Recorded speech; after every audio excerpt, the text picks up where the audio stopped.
السلام علیکم ورحمۃ اللہ وبرکاتہ۔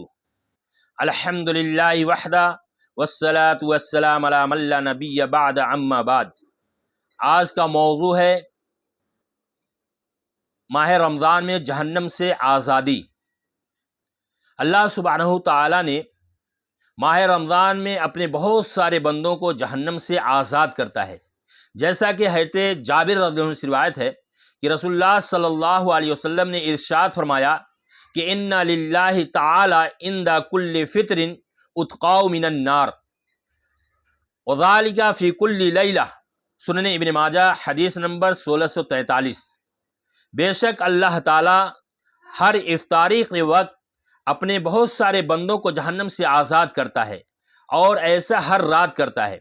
اور حضرت ابو سعید خدری رضی اللہ عنہ سے روایت ہے کہ رسول اللہ صلی اللہ علیہ وسلم نے ارشاد فرمایا کہ بے شک اللہ تعالیٰ یعنی ماہ رمضان میں ہر دن اور ہر رات اپنے بہت سارے لوگوں کو جہنم سے آزاد کرتا ہے، اور ہر دن اور ہر رات ہر مسلمان کی ایک دعا قبول کی جاتی ہے۔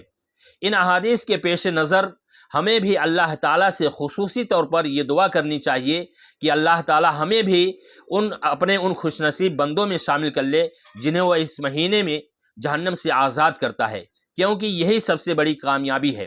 جیسا کہ اللہ سبحانہ تعالیٰ نے سورہ آل عمران کے اندر ارشاد فرماتا ہے آیت نمبر 185 میں کہ فَمَنْ زُحْزِحَ عَنِ النَّارِ وَأُدْخِلَ الْجَنَّةَ فَقَدْ فَازَ وَمَا الْحَيَاةُ الدُّنْيَا إِلَّا مَتَاعُ الْغُرُورِ، کہ پھر جس شخص کو جہنم کی آگ سے دور کر دیا جائے گا اور اسے جنت میں داخل کر دیا جائے گا، یقیناً وہ کامیاب ہو جائے گا، اور دنیا کی زندگی تو محض دھوکے کا سامان ہے۔